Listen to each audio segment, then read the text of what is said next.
नमामि हरिप्रिये। वाञ्छाकल्पतरुभ्यश्च कृपा सिन्धुभ्य एव च पतितानां पावनेभ्यो वैष्णवेभ्यो नमो नमः।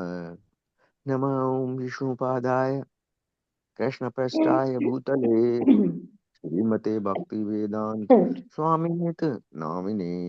नमस्ते सरस्वती देवे गौरवाणी प्रचारिणे निर्विशेष शून्यवादी पाश्चात्य देश तारिणे। जय श्री कृष्ण चैतन्य प्रभु नित्यानंद श्री अद्वैत गदाधर श्री वासादि गौर भक्त वृंद।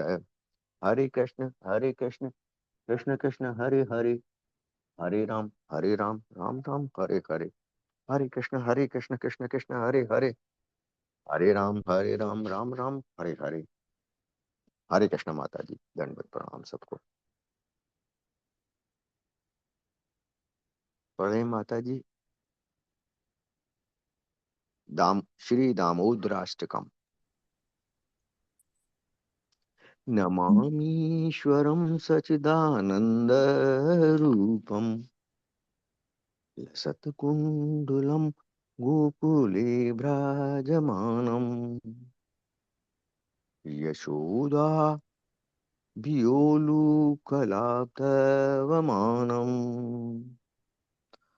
परामृष्टमृत्यन्तयो गोप्या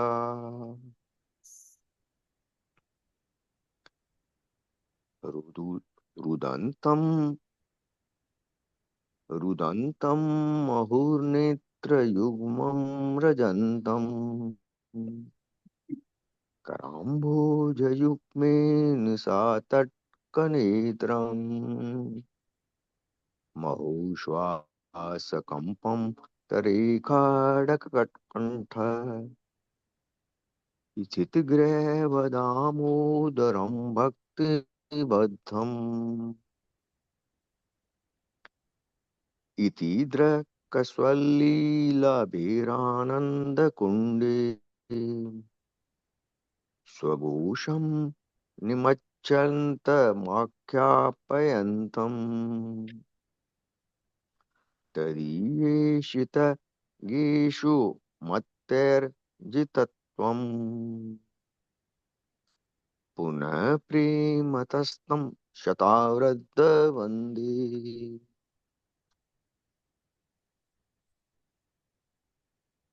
वरं देवमोक्षं न मोक्ष वरं देवमोक्षं न मोक्षाविधिं मां न चान्यं वणेऽहं वरेशादपीह इदं ते वपुर्नाथ गोपालबालम् सदा मे मनस्या विरासत्यां किमन्ये इदं ते मुखं भुजम् अवयतो नीलैर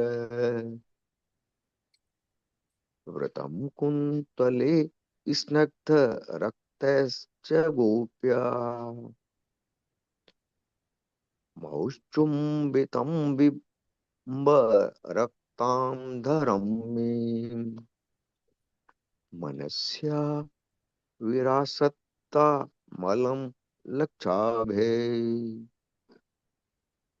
नमो देवदामोदरान्त विष्णु प्रसीद प्रभो दुःखजालब्धिमग्नम् कृपादृष्टिद्रष्ट्यातिदीनं वतानु ग्रहाणीषि मामज्ञमेध्यक्षिद्रश्य कुबेरात्मजो बुद्धमूर्त्यव त्वया मोचितो भक्तिभाजो क्रतो च तथा प्रेम भक्तिं स्वकामे प्रयच्छ न मोक्षे ग्रहो मोस्ति दामोदरेह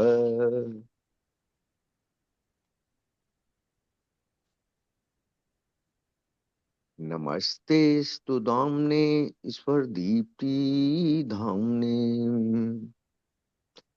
त्वदीयो दरायात विश्वस्त धाम्ने नमो राधिकायै त्वदीय प्रियायै नमो अनन्तलीलाय देवाय तुभ्यम् हरे कृष्ण कृष्ण कृष्ण हरे हरे हरे राम राम राम हरे हरे हरे कृष्ण कृष्ण कृष्ण हरे हरे हरे राम राम हरे हरे। हरे कृष्ण माता जी दंडवत प्रणाम। Hare ओ, Krishna, Prabhuji. हरे कृष्ण So दंडवत much, Prabhuji, for leading the japa session and doing the Bhagavatam prayers and Damodar Ashtakam. Hari Bol. सभी भक्तों का हार्दिक अभिनंदन है आज के इस कौन अयोध्या के प्रातःकालीन जप सत्र में। बहुत बहुत स्वागत। और हरे अब कृष्ण माता जी। हरे कृष्णा। हरे कृष्ण माता दी, दंडवत माता प्रणाम। जी दंडवत प्रणाम माता जी। अ, सभी को दंडवत हरे प्रणाम। कृष्णा, सभी को दंडवत हरे प्रणाम। कृष्णा सबको माता जी सभी प्रणाम। को दंडवत हरे प्रणाम। कृष्णा। हरे कृष्ण। स्क्रीन विजिबल है जी माता जी। जी। तो अभी टाइम है प्रभुपाद जी के कोट का। आज है 3 नवंबर। प्रभुपाद जी कहते हैं, कई बार घर का मालिक अपनी मृत्यु के पश्चात उसी घर में सांप बनकर, कई बार कुत्ता बनकर, कई बार पेड़ बनकर रहता है। अपनी संपत्ति से अत्यधिक आसक्ति के कारण उन्हें उच्च जीवन नहीं मिल पाता, और कई बार वृंदावन में सुअर और बंदर का शरीर भी मिल सकता है। वृंदावन 3 नवंबर 1972। तो भगवत गीता में भगवान कहते हैं कि अंत काल में जो जिस चेतना में अपने प्राण त्यागता है, उसी के अनुरूप उसे शरीर भी मिलता है। तो क्या होता है कि हम अपने जो करंट लाइफ है, जो हमारा अभी जो जीवन चल रहा है, इसी में हम तैयारी कर लेते हैं अपने अगले जीवन की कि कैसा होगा हमारा अगला जीवन। अपने आयु के 50-55 वर्ष तक हम अपने अगले जीवन की पूरी एक तैयारी हो जाती है हमारी। हमारे जैसे कर्म होते हैं तो उसी हिसाब से हमें अगला जीवन की प्राप्ति होती है। तो यहाँ प्रभुपाद जी यही बता रहे हैं कि कई बारी जो घर का जो स्वामी होता है, जो घर का मालिक होता है, वो अपने ही घर में नेक्स्ट लाइफ में, अगले जीवन में क्या बन जाता है, सांप बन जाता है, कभी कुत्ता बनकर आ जाता है, कभी उसी आंगन में पेड़ बनकर खड़ा हो जाता है। तो ये क्यों है? आसक्तियां। जैसे जैसे जो जैसे हमारे कर्म है, हमारे इस जीवन में जो कर्म हम कर रहे हैं, जिस तरह की चेतना है, तो वो उसी चेतना से हमारा एक सूक्ष्म शरीर डेवलप होता रहता है। और यही फिर उस मन में जो संस्कार पढ़ते जाते हैं, तो उसी से हमारा अगला जीवन बनता है। अभी किसी को अगर अपनी धन, अपनी संपत्ति से बहुत ही आसक्ति है, दिन भर उसकी चेतना उसी में लगी रहती है कि अरे मेरा धन, अरे मेरा धन कहीं चला ना जाए, कोई से लूट ना ले, कोई ऐसा ना कर दे। तो वो व्यक्ति क्या है, वो मरणासन अवस्था में भी उसी धन संपत्ति के बारे में ही उसकी सोच रहेगी, उसकी चेतना उसी में रहेगी। और वो उसी को सोचते सोचते उसी के बारे में वो उस प्राण त्याग रहा है। तो उसका जो इच्छा है कि अपने धन का भोग करना या अपने धन का संरक्षण करना, तो भगवान जी या कह लीजिए कि उसके कर्मानुसार, उसकी इच्छा अनुसार भगवान उसको नेक्स्ट लाइफ दे देते हैं। तो वो उसी घर में क्या बन के जाता है? सांप बन के जाता है। तो हम कई बार ये देखते हैं कि जहाँ गड़ा धन होता है या जहाँ कोई भी धन रखा होता है, वहां सांपों का वास होता है। सांप उस पे कुंडली मार के कहते हैं बैठा होता है। तो ये जो हमें कहाँ से इसका पुष्टि भी होता है कि जब धृतराष्ट्र ने पांचों पांडवों को वो दिया था, खांडव प्रस्थ, कि जाओ ठीक है तुम वहां जाकर रहो, शांति से रहो, और यहाँ दुर्योधन रहेगा, वहां तुम पांच भाई रहो। तो वो एकदम उजाड़ सी जगह थी, और वहां पर झाड़ियां ही झाड़ियां, सांप बिच्छू ये सब थे। तो जब भगवान के संरक्षण में पांचों भाइयों ने वहां अपना अपना महल बनवाया, नगर। बनाने का कोशिश किया। तो वह मय दानव का साम्राज्य था जहां पर अथाह धन था। और जब अर्जुन को भगवान कहते हैं कि यहाँ पर ना आग लगा दो, अपने बाण चलाओ, आग लगा दो, तो वहां पे बहुत सारे नाग थे। तो वो उस संपत्ति पे मतलब उसकी रक्षा कर रहे थे। तो इस तरह का आता है वर्णन कि जहाँ इतना अकूत धन होता है वहां पर नागों का डेरा होता है ना। वो किसी न किसी फॉर्म में कोई होते हैं जो वहां का संरक्षण करने के लिए रहते हैं। इसी प्रकार कुत्ता कुत्ता भी घर की रखवाली के लिए जाना जाता है ना।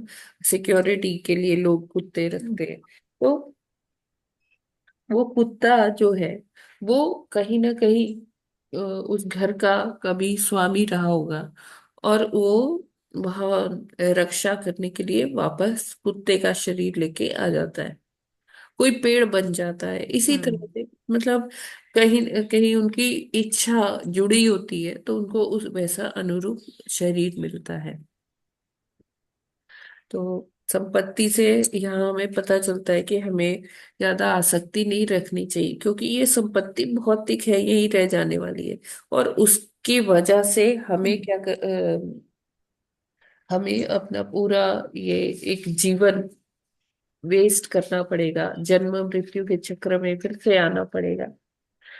तो किसी भी भौतिक चीजों से आसक्ति जो है हमें बहुत ही ज्यादा महंगी पड़ सकती है। हमें उसमें आसक्ति नहीं रखनी चाहिए। और वृंदावन में जो सुअर बन जाते, जो बंदर बन जाते, तो कहीं ना कहीं ये है कि प्रभुपाद जी अपने लेक्चर में बताते हैं कि वृंदावन में अगर किसी से कोई अपराध हो जाता है, तो क्योंकि वृंदावन में है तो वृंदावन मतलब और जगहों की तरह वृंदावन नहीं है। वृंदावन आप ऐसा समझ सकते हैं कि जैसे एक मतलब धरती पर क्या है कि जहाँ हाँ। भगवान के हरे। एक मिनट, हाँ, हम्म। जहाँ भगवान का जो आध्यात्मिक जगत है ना, उस आध्यात्मिक जगत का हम्म। जब प्रतिबिंब पड़ता है तो वो आकर वृंदावन वहां पर एक अलग सा धरती पर एक अलग सा वो पैच है आध्यात्मिक जगत का, वो धरती का हिस्सा नहीं है। और वृंदावन जैसे जो धाम है वो बाकी धरती से थोड़ा सा ऊपर होते हैं, है ना। धरती के लेवल पे नहीं होते हैं, वो धरती का हिस्सा है ही नहीं। हमें ऐसे भौतिक रूप से देखने में लगता है कि हाँ हाँ ये भारत में है, ये उत्तर प्रदेश में है। लेकिन वो अगर हम आध्यात्मिक दृष्टि से देखें तो वो इस जगत का है ही नहीं। वो एकदम दिव्य है, वो धरती का हिस्सा नहीं है। धरती पर उस जगह पर एक वो अ, अलग से जो टुकड़ा है वो अलग से है, वो आध्यात्मिक जगत का है। तो इस प्रकार अगर वृंदावन धाम में कोई वास कर रहा है तो वो अपने आप में बहुत दिव्य है। लेकिन वहां पर अगर कुछ अपराध हो जाता है किसी से जो धाम में ही है, तो उन्हीं से कुछ अपराध हो जाता है, तो उनको वहां वृंदावन में ही रहने को मिलेगा, लेकिन किस प्रकार का जीवन मिलेगा? बंदर का जीवन मिल जाएगा या सुअर का जीवन मिल जाएगा, जो वहां आसक्ति शो कर रहा है अपनी, कि ये वृंदावन में मैंने एक प्लॉट ले लिया, मैंने वहां अपना घर बना लिया। अगर इस तरह से हम अपना चेतना रखेंगे कि वहां भी अपना स्वामित्व जताने लग जाएंगे वृंदावन जैसे धामों में, तो भी क्या होगा? हाँ, ये मतलब वास वृंदावन का ही मिलेगा, क्योंकि वृंदावन में वास का बहुत दिव्य वो वर्णन बताया गया है। लेकिन कैसा वास मिलेगा? वहां पर भी सुअर और बंदर की तरह से बंदर का शरीर। होगा। तो इस प्रकार हमें बहुत सचेत रहना चाहिए कि हम अपने जीवन में क्या कर्म कर रहे हैं, और कैसे हम अपना सूक्ष्म शरीर किस तरह से और डेवलप कर रहे हैं, कैसे संस्कार हम अपने मन में डाल रहे हैं, और ये किस प्रकार हमें अगले जीवन में कैसा जो है शरीर प्राप्त कर। शरीर प्राप्त। तो हमें हमारी चेतना क्या होनी चाहिए? आचार्य बताते हैं कि हमें आसक्ति नहीं करनी चाहिए। अगर आसक्ति, हम किसी भी चीज से आसक्ति करेंगे, किसी वस्तु से, किसी अ, व्यक्ति से, किसी भी किससे भी आसक्ति हमें बहुत महंगी पड़ सकती है, और हमें पूरा पूरा एक लाइफ देनी पड़ जाएगी, और उसके बाद पता नहीं हमारी चेतना कैसी होगी, अगला उससे अगला जीवन भी। तो ये कुचक्र फिर चलता रहेगा, 84 का चक्कर चलता रहेगा, 84 लाख योनियों में घूमते रहेंगे, घूमते रहेंगे। तो इतनी मुश्किल से ही जब हमें ये मानव देह मिली है, तो हमें उसको पूरा एनकैश करना चाहिए। इस मानव देह से हमें वो करना चाहिए जिसके लिए ये मानव देह है। अगर इस मानव देह में रहकर भी हम कुत्ते बिल्लियों की तरह कार्य करेंगे, या हम मतलब जो मानव देह के अनुकूल नहीं है उस तरह का आचरण करेंगे, तो निश्चित ही हमारा पतन होगा। और स्वाभाविक है। के बाद जो ये जीवन मृत्यु का चक्र है, इसमें घूमते घूमते घूमते घूमते फिर न जाने कितने और जन्म, कितने और युग हमें ऐसे ही निकालने पड़ जाएंगे। तो हम उसके बारे में इमेजिन भी नहीं कर सकते, कल्पना नहीं कर सकते अपनी इस भौतिक बुद्धि से। तो हमें बहुत सतर्क होना चाहिए, मानव देह का हमें पूरा पूरा इस्तेमाल करना चाहिए। लाभ। तो प्रभुपाद जी कहते हैं कि ये ये भौतिक जगत में आना एक बहुत बुरा सौदा है, लेकिन हमें इसमें भी क्या करना है? हमें इसमें भी एक बहुत मतलब अच्छे से इसको यूज करना है, और अपने मानव देह से। और उसका सबसे अच्छा यूज क्या है मानव देह प्राप्त करने का? कि यही हरे एक नाम। यही एक गेटवे है जिससे हम आध्यात्मिक जगत तक जा सकते हैं। और किसी तरह से हम आध्यात्मिक जगत में नहीं जा सकते, किसी और योनि से नहीं जा सकते आसानी से, लेकिन मानव देह में रहकर हम भगवत प्राप्ति कर सकते हैं, और जीवन मृत्यु के कुचक्र से बच सकते हैं, अपना भगवान का संग कर सकते हैं, भगवान के समीप रह सकते हैं। तो यही है आज के कोट में। अगर इस पे कोई प्रश्न है या कोई ऑब्जर्वेशन है तो आप बता सकते हाँ माता जी, ये अधिक सबसे सुंदर। अच्छी योनि है, जिससे कि गेटवे है। और खास तौर से कि भारतवर्ष में जो कि धर्म की भूमि है, जहाँ से कि होकर भगवान के आध्यात्मिक लोक तक जाया जा सके और भगवान की प्राप्ति की जाए। लेकिन माता जी, प्रैक्टिकली तो भक्तों की भी भक्ति भी चलती रहती है, और ज्यादा या कम आसक्ति भी चलती रहती है। उसका निवारण कैसे हो माता जी? ये एक वो शुद्ध स्वाभाविक है। भक्ति नहीं है ना प्रभु जी फिर? जी माता जी। शुद्ध भक्ति नहीं है वो। हाँ, शुद्ध भक्ति हमें नहीं है शुद्ध वो। भक्ति के लेवल पर थोड़ा आना होगा तो जहां पर आसक्तियां नहीं रहती है। हाँ हम्म। माता जी, जहाँ तक भगवान करे कि और भक्ति पहुंचे। हरे कृष्णा। और माता जी, ये भी कि ये कहा है ना कि अंत काले क्षमा में स्मरणम त्वा कलेवरम यह प्रयाति समद्भावम याति नास्ति संशय। तो जैसे अंत काल में चेतना होती है, तो वो चेतना डेवलप करने के लिए ही हमें पूरा जीवन भक्ति करनी है, सतत भक्ति, जी तभी शुद्धता आ सकती है धीरे धीरे। बिल्कुल। अंतकाल में वही चेतना रहेगी जो हमारे पूरे जीवन में रहती जाएगी, क्योंकि कलमश भी धीरे धीरे ये दूर होंगे, आसक्तियां भी धीरे धीरे ये दूर होंगी। तो इसलिए हरिनाम ये एक उपाय है, बस भक्ति ये एक उपाय है। तो इसलिए पहले से ही ऐसे तैयारी करनी है अंतिम यात्रा की, कि हम पहले से इस तरीके से तैयार हो जाएं और हमारी जो आसक्तियां वो धीरे धीरे समाप्त होती जाए, और हम जो है वो केवल जो है भगवान की चेतना में लगे रहें। तो अंत में भी हम जी उन्हीं को याद करें। यस यस यस हाँ डेफिनेटली। माता जी, ये कहा गया है कि भगवान भक्ति से जो है भौतिक आसक्ति भी कम होती जाती है, और इंद्रियों की भी भगवान की सेवा में जब लगाएंगे तो कम होती जाएगी आसक्ति एग्जैक्टली। भौतिक चीजों से, और अंत में जो है सफलता मिलेगी भक्ति का अगर साथ रहेगा। हरे कृष्ण। जी थैंक यू सो मच माता जी, प्रभु जी।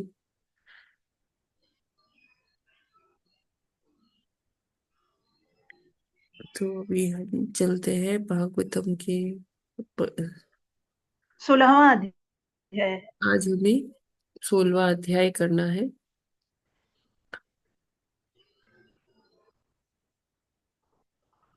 15वें अध्याय में हमने देखा ईश्वर का साम्राज्य, हमने भगवान का धाम कैसा है उसके बारे में देखा, ब्रह्मा जी से सुना।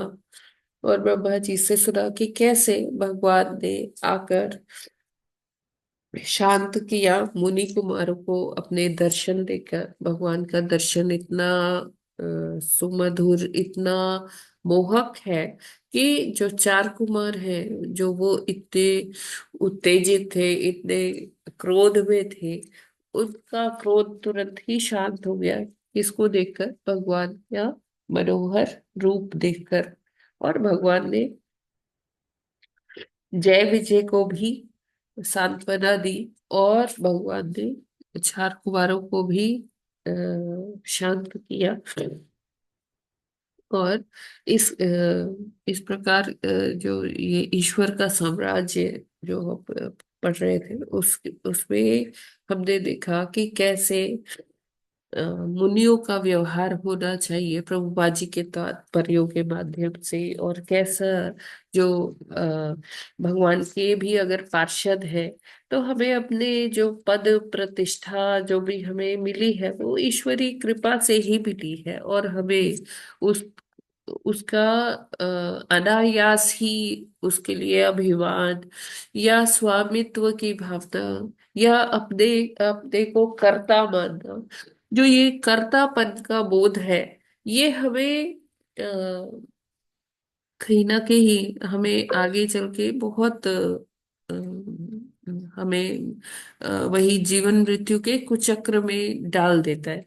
जब हम अपने को कर्ता समझते कि मैंने ये किया, मेरे बाहुबल से ये कार्य हो पाया, या मेरी बुद्धि बल से ये कार्य हो पाया, जब हम अपने को कर्ता मान के कुछ कार्य करते हैं, तो वो ही हमारा जो पतन का कारण बनता है। तो इसके प्रत्यक्ष प्रमाण को क्या है, ये जय विजय जो भगवान के द्वारपाल हैं, ये भगवान के इतने प्रिय पार्षद हैं, भगवान के अंतःपुर के ये जो प्रहरी हैं। और इनको ही क्या मिला, ऐसा श्राप मिल गया कि अब आपको इसी चीज का अहंकार है ना कि आप भगवान के इतने समीप हैं, तो अब आपको भगवान से ही दूर रखने का उनको श्राप दे दिया सनत कुमारों ने कि जाओ तुम अब भगवान से बिछड़ कर विरह में रहकर आप कार्य करेंगे। तो वो कहते हैं कि हमें ठीक है, ये तो ठीक है, हमें दंड मिल रहा है, लेकिन हम 7 जन्मों तक नहीं, 7 जन्म में था कि आप भगवान के मित्रता अवश्य आप कार्य करोगे, और 7 जन्म आपको बिताने पड़ेंगे। तो वो जो जय विजय होते हैं, कहते हैं कि नहीं ये कुछ कम कर दीजिए, है ना। वो उनसे बार्गेन करते हैं कि नहीं नहीं, नेगोशिएशन करते हैं कि इतना नहीं, तो थोड़ा कम कर दीजिए, थोड़ा कम कर दीजिए। तो फिर वो सनत कुमार जो है, भगवान भी वही है, भगवान की भी ऐसी इच्छा है कि वो ज्यादा देर अपने पार्षदों से दूरी ना करे, क्योंकि भगवान भी अपने भक्तों के बिना नहीं रह पाते। तो भगवान के इंटरवेंशन से, भगवान के ही बीच में हस्तक्षेप से, फिर सनत कुमारों ने कहा कि ठीक है, 3 जन्म आपको शत्रुवत बिताने होंगे। तो वो उनको ऐसा श्राप देते कि 3 जन्म तक वो जय विजय भगवान के एकदम शत्रु बनकर उनको बिताना हो। तो जो ये कुंभकर्ण, जो ये पहले हिरण्यकशिपु और हिरण्याक्ष, रावण और कुंभकर्ण, और ये शिशुपाल और दंतवक्र, ये लगातार सतयुग, त्रेता और द्वापर में आए। और ये भगवान के अनन्य भक्त है, बहुत अनन्य भक्त है। लेकिन क्योंकि श्रापवश ये लोग आए और भगवान से इन्होंने का शत्रुवत सामना हुआ। और भगवान की भी कहीं ना कहीं इच्छा होती है कभी वीर रस का आनंद लेने का। तो भगवान ऐसे किसी साधारण मानव से तो लड़ेंगे नहीं। वो किससे लड़ते हैं? वो अपने ही पार्षदों से ही लड़ सकते हैं, साधारण मानव तो उनके आगे टिक भी नहीं पाते। तो वो इस प्रकार ऐसा योजना बनाते हैं कि उसमें वो साधुओं को भी आनंद दे पाए, और जो अधर्म है उसका भी नाश कर पाए। एक ऐसे मूल्य स्थापित कर पाए, कर दे कि वो मानव जाति के लिए आगे आने वाले समय के लिए एक बेंचमार्क बन जाए, एक ऐसा वो बच जाए कि सभी उस धर्म को फॉलो करें। तो इस तरह से ये भगवान की लीलाएं हैं, है ना। और जो ये भगवान के साथ जो भी पात्र होते हैं, चाहे वो नेगेटिव रोल में भी है, जैसे रावण, कुंभकर्ण है, शिशुपाल है, दंतवक्र है, हिरण्याक्ष, हिरण्यकश्यपु है, ये भी भगवान के बहुत बहुत अनन्य भक्त है। और जैसे एक डायरेक्टर होता है, वो अपनी फिल्म को डायरेक्ट करता है, सबको बताता है कि किसका क्या पात्र है। तो मूवी में जैसे नेगेटिव रोल प्ले करते हैं कुछ लोग, विलन होते हैं, लेकिन वो भी क्या होते हैं, वो मतलब वो वही स्क्रिप्ट बोल रहे होते हैं जो रची गई है, ठीक है। तो वो उसी के अनुरूप कार्य करते हैं। और अच्छा विलेन वही होता है जो दूसरों को डरा पाता है अपनी एक्टिंग से। तो इसी तरह से ये जो ये राक्षस है, दैत्य है, रावण जैसे, ये क्या कर रहे हैं, अपनी स्क्रिप्ट के अकॉर्डिंग ही कार्य कर रहे हैं, जैसे भगवान ने इनको बताया है। तो अब हम वेरी दूसरे अध्याय पर आ गए हैं, और जहाँ पर यह बता, मतलब शीर्षक है वैकुंठ के 2 द्वारपालों, जय विजय को मुनियों द्वारा शाप। तो आगे अच्छा। और डिटेल में हम पढ़ेंगे कि किस प्रकार कैसा शाप दिया गया। तो इसको पढ़ते हैं, फर्स्ट और सेकंड जो है जी, साथ ही। माता जी इकट्ठा पढ़ दें, पहला और दूसरा। फर्स्ट फर्स्ट आप पढ़ दीजिए, फिर सेकंड सब लोग पढ़ेंगे। ठीक है, ठीक है। 16वां अध्याय, वैकुंठ के 2 द्वारपालों, जय विजय को मुनियों द्वारा शाप। ब्रह्मोवाच इति तद्गृणतां तेषां मुनीनां योगधर्मिणां प्रतिनन्द्य जगादेदं विकुंठ निलयो विभुः। शब्दार्थ, अनुवाद एवं तात्पर्य शील प्रभुपाद जी द्वारा। शील प्रभुपाद जी की जय। शब्दार्थ, ब्रह्मा उवाच, ब्रह्मा जी ने कहा, इति इस प्रकार, तत् वाणी, गृणताम प्रशंसा करते हुए, तेषाम उन, मुनि नाम चारों मुनियों का, योग धर्मिणाम ब्रह्म के साथ युक्त होने में लगे हुए प्रतिनंद्य बधाई देकर जगाद कहा, इदम ये शब्द विकुंठ निलयः जिनका धाम चिंता से रहित है, विभु भगवान ने। अनुवाद। ब्रह्मा जी ने कहा, इस तरह मुनियों को उनके मनोहर शब्दों के लिए बधाई देते हुए भगवत धाम में निवास करने वाले पूर्ण पुरुषोत्तम भगवान ने इस प्रकार कहा। तो माता जी जब बताएंगी ये अगला श्लोक। मुनियों ने चर्चा किया, भगवान को बोला कि अब हमें आपके दर्शन हो गए, अब हमें और किसी चीज की कामना नहीं है। तो इस प्रकार मुनियों से सुनकर फिर भगवान आगे क्या कहते हैं, अब हम आगे के श्लोक में सुनते हैं।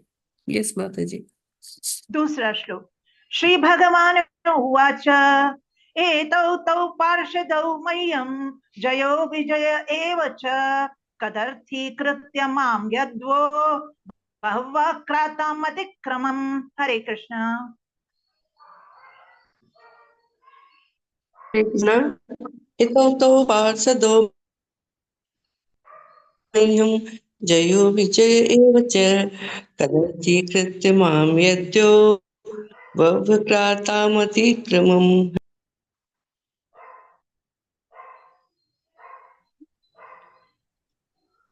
श्री भगवानुवाच एतो तो पार्षदो मह्यं जयतो विजय एव च कदर्थीकृत्यं मादन् यद्वो ब्रह्मकारतामतिविक्रमम्। हरे कृष्ण। हरे कृष्णा।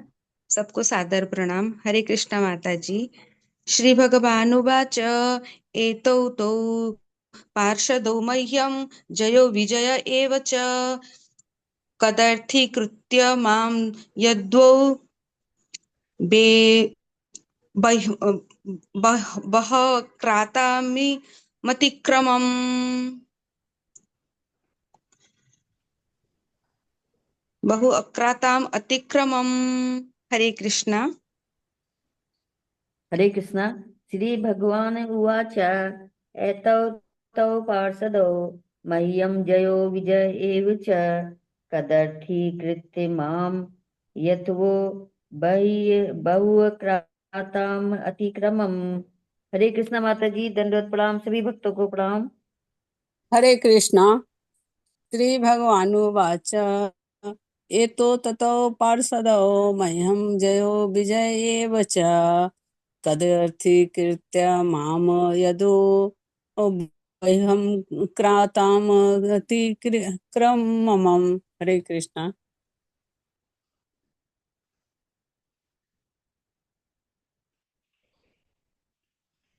हरे कृष्णा। शब्दार्थ, अनुवाद एवं तात्पर्य श्रील प्रभुपाद जी द्वारा। श्रील प्रभुपाद जी की जय। शब्दार्थ।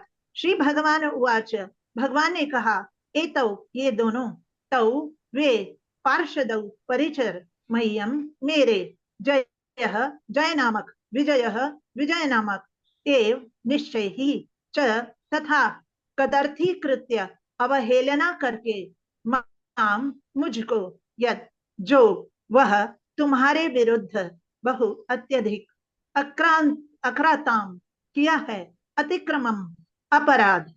अनुवाद। भगवान ने कहा, जय तथा विजय नामक मेरे इन परिचरों ने मेरी अवज्ञा करके आपके प्रति महान अपराध किया है। तात्पर्य। भगवत भक्ति के चरणों पर अपराध करना एक भारी दोष है। यदि जीव वैकुंठ लोक भी पहुंच जाए तो भी संभावना बनी रहती है कि वह अपराध करे, किंतु अंतर यही है कि जब वह वैकुंठ लोक में होता है और यदि संयोगवश वहां कोई अपराध करता भी है तो भगवान उसको बचा लेते हैं। भगवान तथा सेवक के वर्ताओं में यही विशिष्टता है, जैसा कि जय तथा विजय से संबंधित प्रस्तुत घटना में देखा जाता है। यहाँ पर प्रयुक्त अतिक्रमम शब्द सूचित करता है कि भक्त का अपमान करते समय मनुष्य स्वयं भगवान की उपेक्षा कर देता है। द्वारपालों की गलती ने मुनियों को वैकुंठ लोक में प्रवेश करने से रोका, किंतु क्योंकि वे भगवान की दिव्य सेवा में लगे थे, अतएव बढ़े चढ़े भक्तों को आशा न थी कि वे विनष्ट हो सकते हैं। उस स्थान पर भगवान की उपस्थिति भक्तों के हृदयों को अत्यंत मोहक थी। भगवान समझ गए कि असली झंझट तो उनके चरण कमलों का मुनियों को न दिखना था, इसीलिए उन्होंने स्वयं कर उन्हें प्रसन्न करना चाहा। भगवान इतने दयालु हैं कि यदि भक्त को कोई अवरोध होता है तो वे स्थिति को इस तरह संभालते हैं कि भक्त को उनके चरण कमलों के दर्शन से विहीन नहीं होना पड़ता। हरिदास ठाकुर के जीवन में इसका अच्छा उदाहरण मिलता है। जब चैतन्य महाप्रभु जगन्नाथपुरी में रह रहे थे तो हरिदास ठाकुर, जो जन्मना मुसलमान थे, उनके साथ थे। हिंदू मंदिरों में विशेष रूप से उन दिनों केवल हिंदू को ही प्रवेश करने की अनुमति दी जाती थी। यद्यपि आचरण से हरिदास ठाकुर सर्वोच्च हिंदू थे, तो भी वे अपने को मुसलमान मानते थे और उन्होंने मंदिर में प्रवेश नहीं किया। श्री चैतन्य महाप्रभु उनकी दीनता को समझ चुके थे और चूंकि वे मंदिर में दर्शन करने नहीं गए थे, अतः श्री चैतन्य महाप्रभु, जो जगन्नाथ जी से अभिन्न हैं, हरिदास ठाकुर के पास नित्य ही आते और उनके साथ बैठते थे। यहाँ पर श्रीमद् भागवत में भी हम भगवान के इसी आचरण को पाते हैं। उनके भक्तों को उनके चरण कमलों का दर्शन पाने से रोका गया था, किंतु भगवान उन्हीं चरण कमलों से चलकर उन्हें देखने आए जिसकी उन्हें कामना थी। यह बात भी महत्वपूर्ण है कि लक्ष्मी जी उनके साथ थी। लक्ष्मी देवी सामान्य व्यक्तियों को नहीं दिखती, किंतु भगवान इतने कृपालु थे कि यद्यपि भक्तों ने ऐसे सम्मान की कामना नहीं की थी, तो भी वे लक्ष्मी जी के साथ उनके समक्ष प्रकट हुए। हरे कृष्णा, हरि बोल। हरे कृष्णा।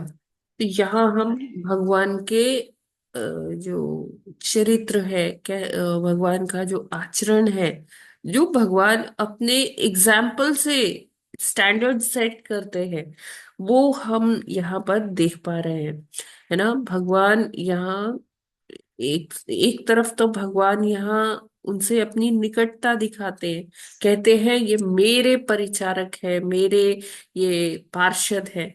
जब भगवान किसी को अपना कहते हैं तो वो सोचिए कि उसको कितनी खुशी होती होगी। बेशक उसने गलत कार्य किया है, भगवान उसकी भर्त्सना भी कर रहे हैं कि उनके द्वारा महान अपराध किया है, लेकिन यहाँ पर वो अपने से अपने पार्षदों को एसोसिएट भी कर रहे हैं, उनको अपना कह रहे हैं। मेरे इन परिचरों ने मेरी अवज्ञा करके आपके प्रति महान अपराध किया है।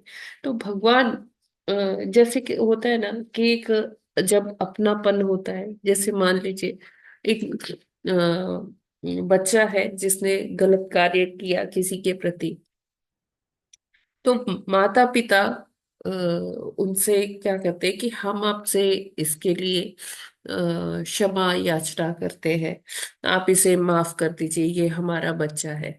तो उसी तरह से वो ही रिलेशनशिप यहाँ भगवान अपने परिचरों के लिए कर रहे हैं, है ना। भगवान क्यों चल के आए वहां से, अपने शैया से उठकर आए, साथ में लक्ष्मी जी को भी ले के आए कि वो उन अपनी दर्शनों से, लक्ष्मी जी के दर्शनों से उन मुनि कुमारों को शांत कर पाए। वो जो इतना अपमानित महसूस कर रहे हैं, वो उनको थोड़ा सा धैर्य दे पाए, उनको शांत कर पाए।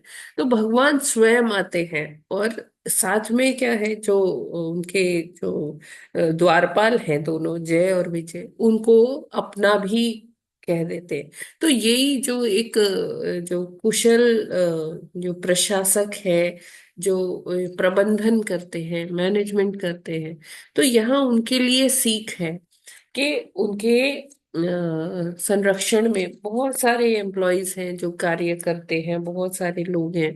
तो उनको किस तरह से समन्वय बनाना, कोऑर्डिनेशन करना, ये एक कुशल प्रबंधक का ये एक ऐसा चरित्र होता है कि वो सबको सबका सुहृद हो, है ना। ये वो कहीं पक्षपात ना कर दे कि हाँ ये ऐसा है, ये ऐसा है, मुझे इसकी तरफ जाना है, इसकी तरफ। क्योंकि हमें हर किसी के अंदर क्या देखना है। हमें, अगर हम हर किसी के अंदर भगवान देखेंगे तो हम ऐसा पक्षपात नहीं कर पाएंगे। तो भगवान यहाँ पर एक तरफ अपने परिचरों को अपना कह रहे हैं कि ये मेरे परिचर हैं, और दूसरी तरफ उनको भी सांत्वना दे रहे हैं, मुनि कुमारों को, कि आप इतने महान हैं, आपके प्रति ऐसा अपराध हुआ है। तो यहाँ पर भगवान का चरित्र देखने को मिल रहा है। ऐसा सब कोई नहीं कर सकता, क्योंकि भगवान है वो ऐसे कर रहे हैं। हाँ, जो भगवान के भक्त होते हैं धीरे धीरे उनमें भगवान के जैसी क्वालिटीज विकसित होने लगती है। भक्ति सबको बहुत चरित्रवान बना देती है। तो भक्ति करते करते करते करते जो मन जो है, वो हमारा हृदय जो है वो शुद्ध, उसका शुद्धिकरण हो जाता है, और वो उनमें बहुत सुंदर सुंदर जो गुण है वैष्णवों के, वो विकसित होने लगते हैं ना। तो यहाँ पर प्रभुपाद जी कहते हैं भगवान तथा नहीं, यदि जीव वैकुंठ लोक भी पहुंच जाए तो भी संभावना बनी रहती है कि वह अपराध करे। किंतु अंतर यही है कि जब वह वैकुंठ लोक में होता है और यदि संयोगवश वहां कोई अपराध करता भी है तो भगवान उसको बचा लेते हैं। तो क्योंकि जीव है, जीव की जो स्वभाव है वो क्या है, अपराध करने की जो प्रवृत्ति है ना, चीटिंग प्रोपेंसिटी है, नहीं, गलतियां करने की जो आदत है वो गलती बनी रहती है कहीं ना कहीं, है ना। लेकिन भौतिक जगत में अपराध करना और आध्यात्मिक जगत में अपराध करना, ये दो अलग अलग बातें हैं, है ना। भौतिक जगत में जब हमसे अपराध होते हैं तो हमें उसका नहीं पता होता कि हम उसको कैसे, उसका निवारण करें, क्या प्रायश्चित करें, क्या पश्चाताप करें।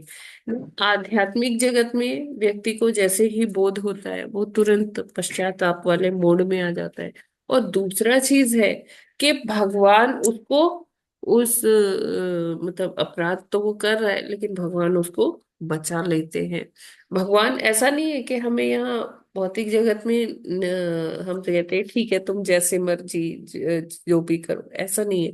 भगवान यहाँ भी हमको वो देते रहते हैं हमें, वो मतलब इशारे करते रहते हैं, लेकिन हम समझ नहीं पाते ना। भगवान हमारे अंदर परमात्मा स्वरूप है और सदैव ही वो हमारे सुहृद है, लेकिन हम पर ही माया का ऐसा पर्दा पड़ा होता है, ऐसा वो आवरण होता है कि हम भगवान को ना देख पाते हैं, ना उनको सुन पाते हैं, ना उनकी अनुभूति हमको हो पाती है। तो भगवान हमें हमेशा बचाते हैं, लेकिन यहाँ इस भौतिक जगत में उनका बचाना हम प्रत्यक्ष देख नहीं पाते। हम कई बार उसको अन्यथा भी ले लेते हैं कि देखो भगवान तुम मेरे साथ क्या कर रहे हो, वो नो डाउट भगवान तो अच्छा ही कर रहे हैं, लेकिन हमें कभी परिस्थिति वश हमें ऐसा लगता है कि हमारे साथ बहुत बुरा हो गया है, और हम भगवान को कोसने भी लगते हैं। इतना भी हम में ना दुस्साहस है कि हम भगवान को ही कोसने लगते हैं कि ये देखो भगवान तुमने ये क्या किया, मुझे कहीं का नहीं छोड़ा। तो इस तरह से लोग अज्ञानतावश भगवान को इस प्रकार भी बोलने लगते हैं। और आध्यात्मिक जगत में ये ऐसा नहीं है। वहां पर अंतर यही है कि वहां पर प्रत्यक्ष दिखते हैं भगवान लोगों को, क्योंकि वो शुद्ध है। लेकिन उनसे जो थोड़ा अपराध हो गया तो फिर भगवान उनको बचाते हैं, जो कि भक्तगण प्रत्यक्ष देख पाते हैं।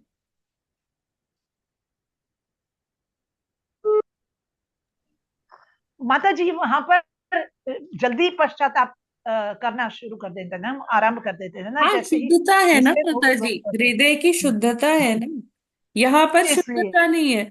हम अपने ही हाँ, जो अपराध हैं हम दोषारोपण दोषारोपण करते हैं। हम हम अपने अपराध को डिफेंड करते हैं कि देखो ऐसा है ना, जी जी। इसलिए मैंने ऐसा किया है ना।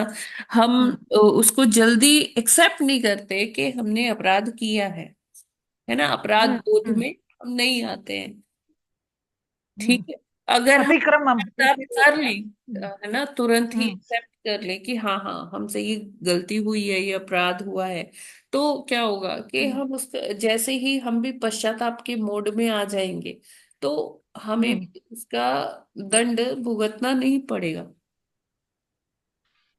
और कलमश भी जल्दी और हटेगा दूसरा वो, चीज यहाँ है ना। जो बताया जा रहा है कि कई बारी हम अपना अधिकार समझ लेते हैं कि देखो यहाँ तो हम्म मुझे जैसे मान लीजिए कि कहीं वीआईपी पास मिल रहे हैं, हमें नहीं मिला, तो हम अब उसके लिए लड़ने लगते हैं कि हमें क्यों नहीं एंट्री मिल रही है। हम तो यहाँ इतना सेवा करते हैं, हम तो इस तरह हम तो बड़े ऊंचे पद पर हैं, हमें भी यहाँ एंट्री मिलनी चाहिए, हमें क्यों नहीं वीआईपी की तरह ट्रीट किया जा रहा।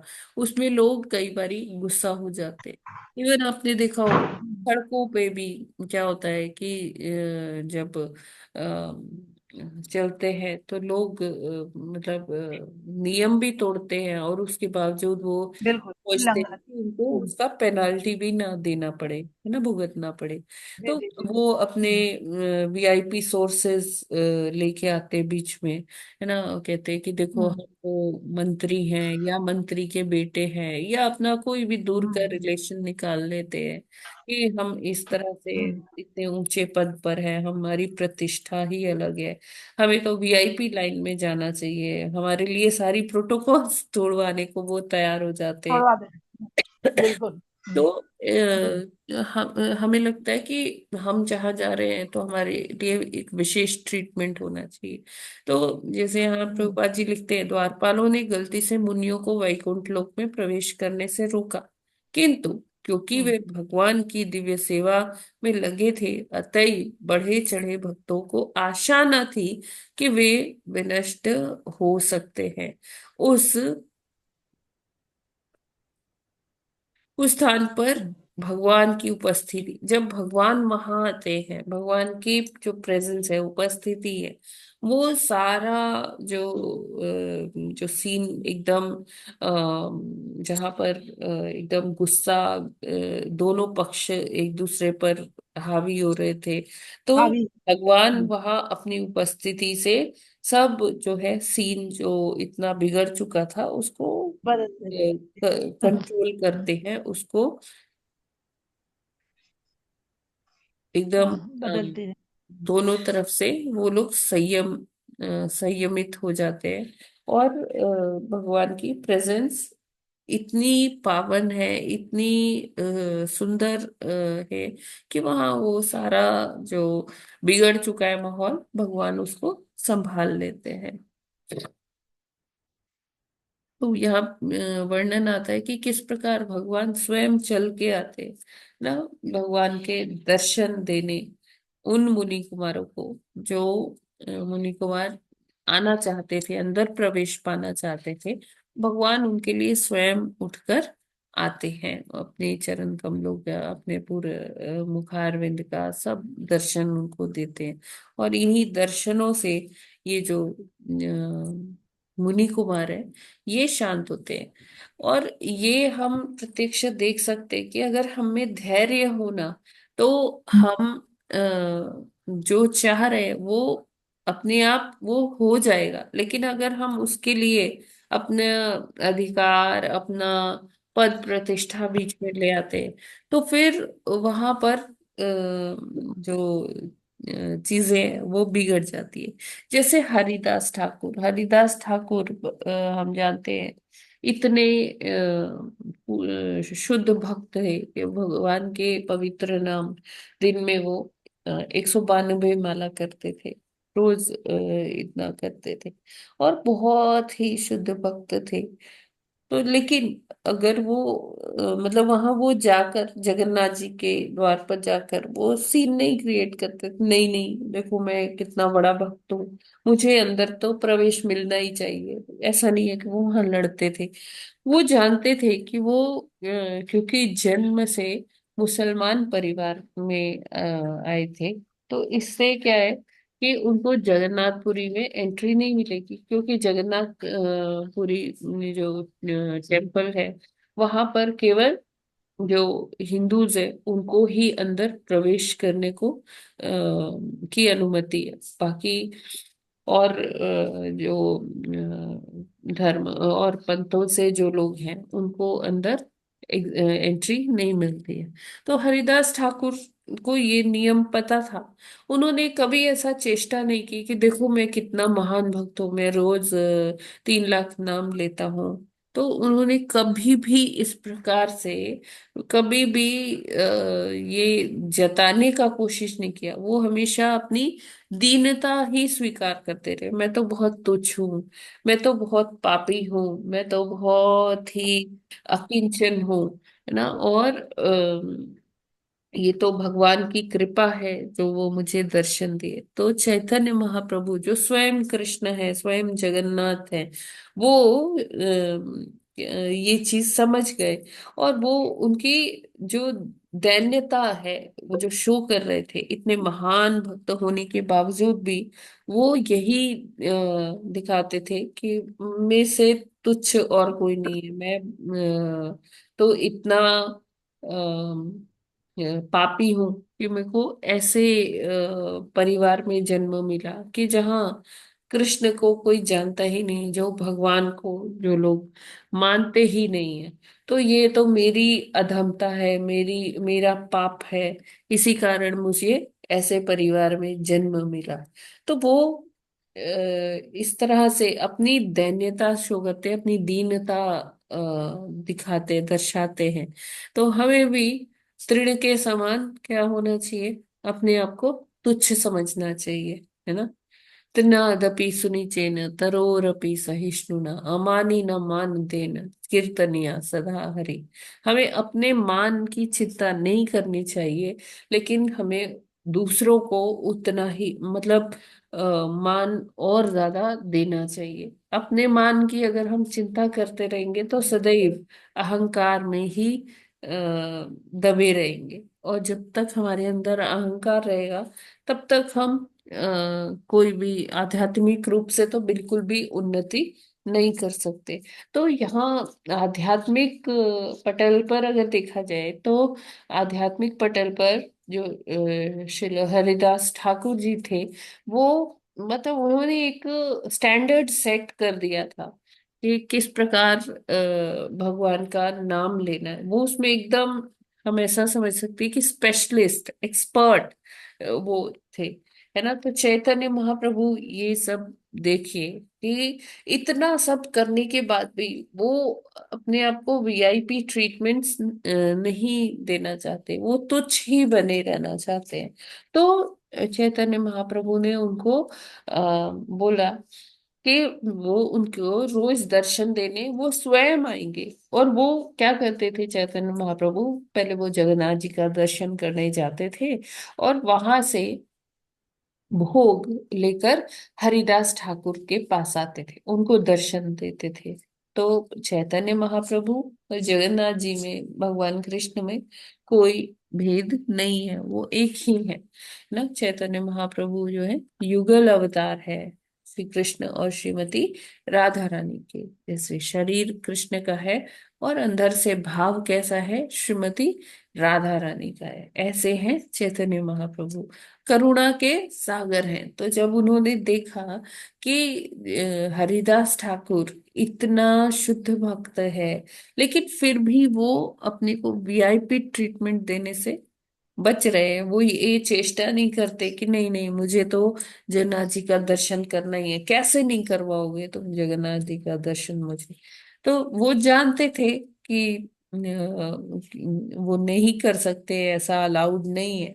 तो उनका ये समर्पण देखकर, उनकी ये दीनता देखकर जो चैतन्य महाप्रभु है, उन्होंने उन पर क्या अपनी करुणा का क्या वर्षा किया। वो नित्य ही उनको दर्शन देने स्वयं आते थे। तो अगर यहाँ इससे हमें यही सीखने को मिल रहा है इस दृष्टांत से कि हमें अपने लिए ये नहीं सोचना चाहिए कि देखो मैं कितना महान हूं, मैं कितनी अच्छी हूँ कि मेरे को ऐसा हर जगह जहां जाए तो वहां ऐसा वीआईपी ट्रीटमेंट मिले। हमें इस तरह की कोई अपेक्षा नहीं करनी चाहिए, है ना। और सदैव हमें भगवान के भक्ति में अगर हम लीन रहेंगे तो ये क्वालिटीज अपने आप हमारे अंदर विकसित होंगी। ठीक है, हमें अहंकार नहीं करना है।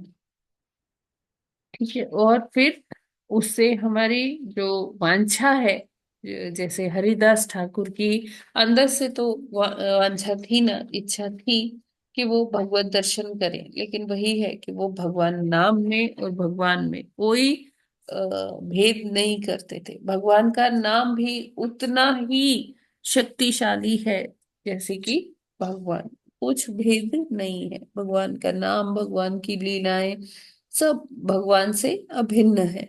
तो इस प्रकार भगवान जब देख लेते कि भक्त अपनी दीनता का प्रदर्शन कर रहे हैं तो भगवान उसको उसकी वांछा भी पूर्ण करा देते हैं। हरे कृष्णा। इसमें कोई प्रश्न है तो ले सकते हैं। हरे कृष्ण।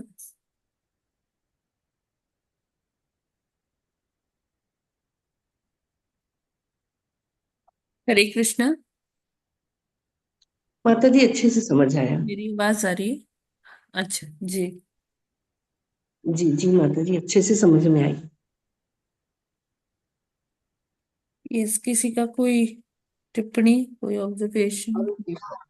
हाँ माता जी, हरे कृष्ण। माता जी इसमें एक भगवान ये का भी बात नाम है कि जो भक्त लीलाएं। होते हैं उनको ये कभी नहीं रहता है कि भगवान मुझे देखने आए, भगवान मुझे, उनके करे ही इस प्रकार के होते हैं, भगवान स्वयं चल करके उन्हें देखने आते हैं, ऐसे ना।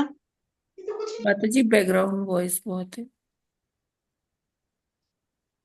ये प्रभु जी आप क्या कह रहे हैं? हाँ हरे कृष्ण माता जी। भगवान का नाम, गुण, लीलाएं तथा कथाएं भगवान से अभिन्न है, सब भगवान ही है, तो एक से हैं। तो जो लोग भगवान के गुण गाते हैं, लीलाएं करते हैं, यहाँ जैसे चैतन्य महाप्रभु का ही दिखाया कि उनमें जो है अभिमान नहीं था, दीनता हीनता महसूस करते थे, जबकि बड़े महान भक्त थे। तो चैतन्य महाप्रभु जैसे जो है युगल अवतार भगवान के, वो स्वयं उन्हें दर्शन देने के लिए आते थे। कितनी महान बात है, जो कि कलयुग के अवतार माने जाते हैं। इसी तरह जी से माता जी इसमें है, भगवान स्वयं जो कि आध्यात्मिक युग में वास करते हैं, वह आकाश में वास करते हैं, परंतु सभी जगह सर्वत्र हैं। तो भगवान इतने दयालु हैं, इतने करुणा में हैं, इतने भक्त वात्सल्य हैं कि स्वयं आध्यात्मिक जगत में भी दर्शन देने दोनों कुमारों को भी आते हैं, और उनको भी दर्शन देने आते हैं जो जय विजय थे। तो इतने समदर्शी हैं भगवान। तो जिसने दोष किया था लीलाओं के अंतर्गत, उनको भी जो है विचार करके और उनको कहते हैं कि तुम्हारी जय हो। और जिनके प्रति अपराध हुआ था और उनके भी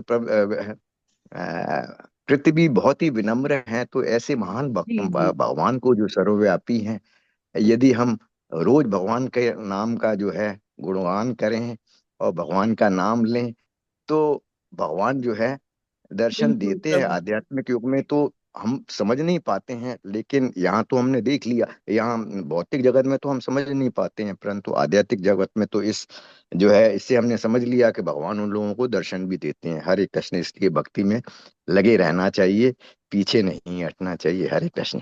जी प्रभु जी, थैंक यू प्रभु जी। और किसी का कोई प्रश्न है? नहीं तो फिर हम लोग आज यहीं पर ये सेशन क्लोज करते, टाइम हो गया है। ठीक है, तो कल हम लोग तीसरा श्लोक से आगे प्रारंभ करेंगे। आज के लिए बस यहीं पर विराम करते हैं। ग्रंथ कृष्णा माता जी, हरि माता जी आज भी शॉर्टकट में थोड़ा सा ये द्वितीय का स्नान होता, तो थोड़ा सा माता जी आप बता दीजिए।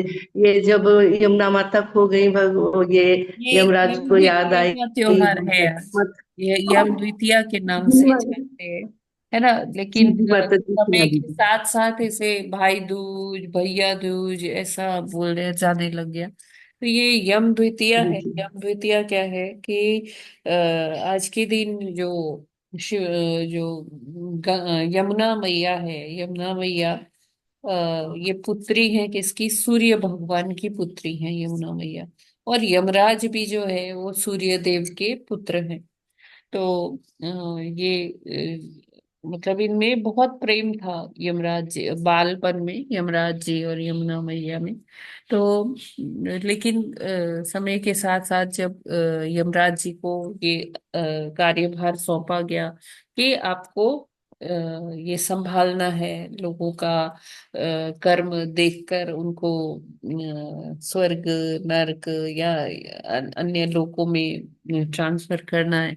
तो यमराज जी इतने बिजी हो गए, इतने बिजी हो गए कि उनको और कुछ वो कर ही नहीं पाते थे, कुछ भी और कहीं घूमने या अपना लेजर टाइम, अपना टाइम पास नहीं कर सकते। वो सदैव उसमें बिजी होते।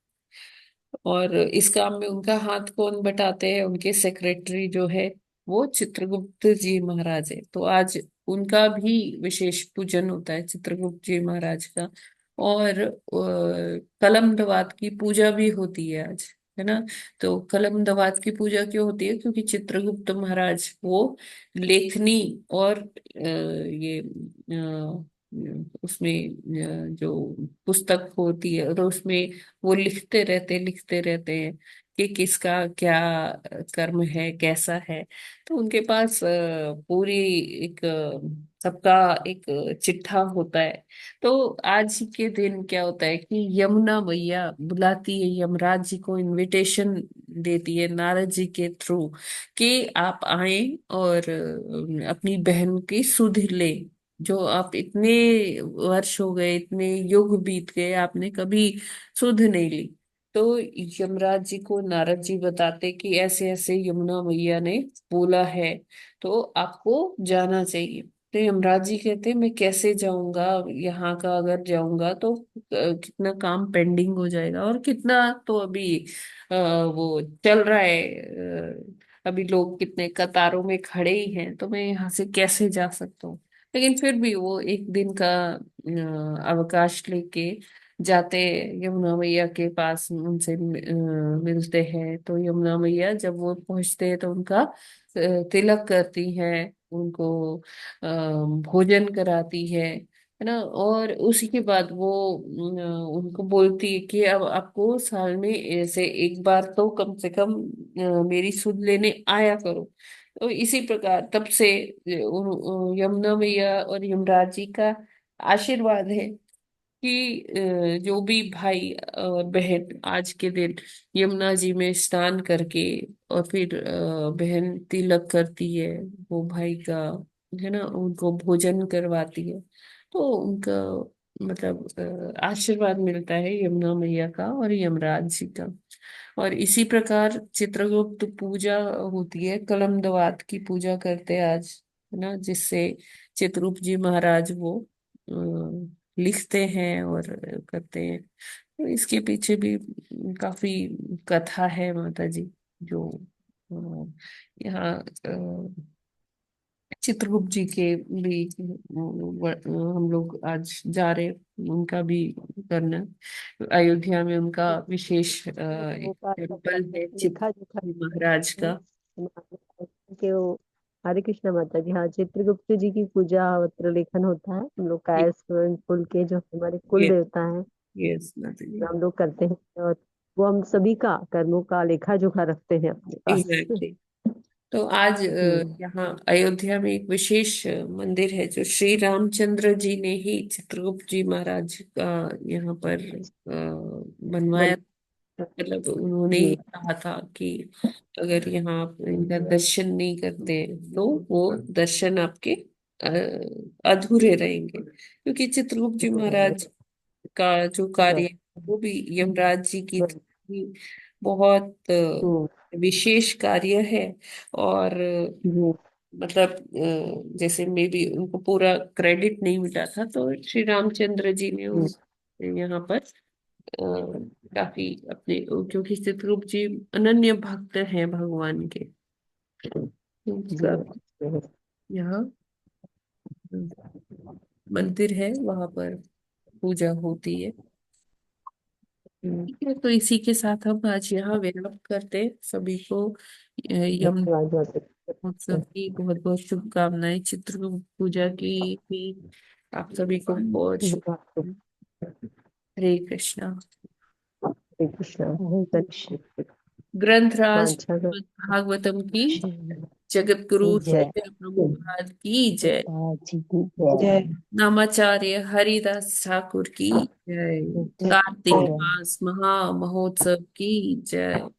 जय। वाञ्छा कल्पतरुभ्यश्च कृपा सिन्धुभ्य एव च पतितानां पावनेभ्यो वैष्णवेभ्यो नमो वैष्णवेभ्यो नमो नमः। अनंत कोटि वैष्णव वृंद की भक्तवृंद जय। की जय। हरे हरे कृष्ण कृष्ण माता माता जी, जी, हरे दंडवत कृष्ण माता प्रणाम। जी, दंडवत हरे प्रणाम माता कृष्ण जी। माता जी, दंडवत प्रणाम सभी को। हरे कृष्णा, हरे दंडवत प्रणाम। कृष्ण।